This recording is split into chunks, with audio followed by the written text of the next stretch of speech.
Hi, I'm Hart with Life Team, coming at you during the ShareJesus project with 3 tips to make this new year amazing.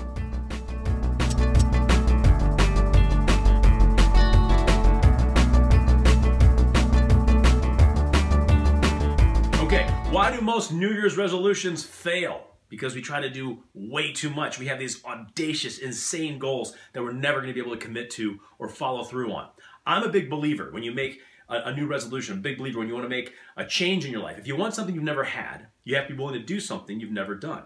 But that doesn't mean tacking on a ton of extra work. I think we should start with what we're already doing and just do it better. So, tip number 1, if you're not currently reading the Sunday Mass readings prior to Sunday Mass, make that commitment. Over the course of the 6 days prior, read the 4 readings of the Mass before you go. And if you can't do that, then at the very, very least, pick 1 reading a day and set your alarm on your phone and start to ramp up to it.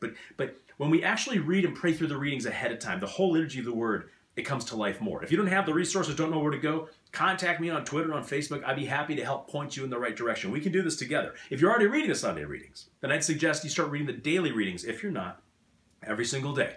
Set the alarm on your phone. Pick a time of day when you're actually awake, spiritually and mentally. For some, that's in the morning. For some, it's late at night. But make the commitment every single week or every single day to start reading the readings, to live into the cycle of readings. If you're already doing that, then live into the liturgy of the hours. There's a genius to the church's cycle of readings. And it doesn't actually take that much time. If you have the app on your phone to read the readings for free, you set a reminder, you might be looking at 5, 10, 15 minutes. But you get into that rhythm where you're not tacking on, I'm going to read the whole Bible cover to cover, and then you quit in March. You start in the little ways. And the more you start reading the little ways, you'll want to start reading more in big ways. Tip number 2, rediscover the beauty of fasting. And that doesn't necessarily have to mean abstinence from meat or anything else, but fasting. It could be fasting from the afternoon cup of coffee. It could be fasting from snacks between meals. It could be fasting from greasy food. You could do it every day. You could do it 1 day a week. You could do it 4 times a month, whatever. Fasting's not just for Lent. Let's not forget in the gospel where Jesus literally says there are some demons that are cast out not just by prayer, but by prayer and fasting. This was actually an ancient spiritual discipline. They taught the monks in the desert how to fast from food as a preliminary step in how to control their sexual urges and how to embrace chastity. The idea was, if you can't control your physical desires for food, how are you ever going to control your carnal desires in sexuality with chastity? This was a really spiritual discipline more than anything else. Rediscovering fasting. Pick those things that work for you and purposefully fast. Nobody has to know. But if you enter into this form of prayer, Lent isn't as jolting, number 1, but 2, it does make us more mindful of God in the course of the week. On the random Monday, the stressful Friday, the mundane Tuesday, we're more mindful of Jesus. Number 3, do yourself a favor. Turn off your screens. I know this is ironic because you're watching this on the screen. Your phone screen, your tablet, your iPod, whatever.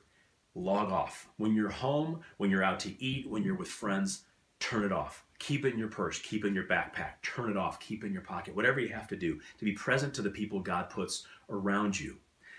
The devil has a ministry, and it's a ministry of distraction. And the easiest way for us to become distracted in a screen-based culture is to constantly be checking the virtual reality that we have going on, constantly be looking at our screens and not looking into the eyes and into the souls of those that the Lord puts around us. If you do those 3 things, into the readings, fasting, turning off your screens, I dare you, I beg you, to do those 3 things in the next month and watch how your relationships are blessed, both with God and with others. Stay strong. Share Jesus.